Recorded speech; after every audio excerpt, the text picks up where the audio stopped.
தேவன் எப்படிப்பட்டவர் தெரியுமா? வேதவசனம் சொல்லுது, அவர் விளைய செய்கிறவர் என்பதை குறித்து போடப்பட்டிருக்கு. நான் ஒரு முறை ஒரு சம்பவத்தை படித்தேன்.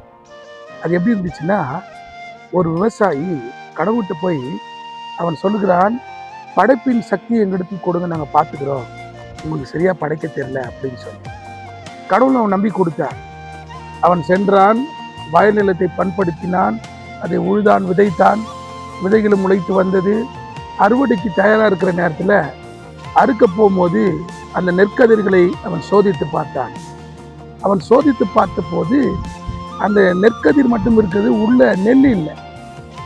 ரொம்ப கோவப்பட்டு கடவுள்கிட்ட கேட்குறா, ஏன் இப்படி நடந்ததுன்னு சொல்லி.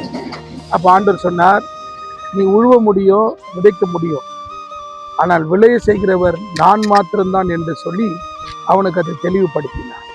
இன்றைக்கும் உடைய வாழ்க்கையில் நிறைய விஷயங்களை நீங்கள் செய்யலாம், திட்டமிடலாம், அதற்கான வேலைகளை செய்யலாம். ஆனால் காரியத்தை வாய்க்க பண்ணுகிறோம், விளைய செய்கிறவரும் ஆண்டவர் மாத்திரம்தான். இதை மனதில் வைத்துக்கொண்டு இந்த நாளை தொடங்குவோம். கர்த்தர் நம்மை ஆசீர்வதிப்பார். வார்த்தை விசுவாசிப்போம், வார்த்தை நம்மை வாழ வைக்கும். God bless you.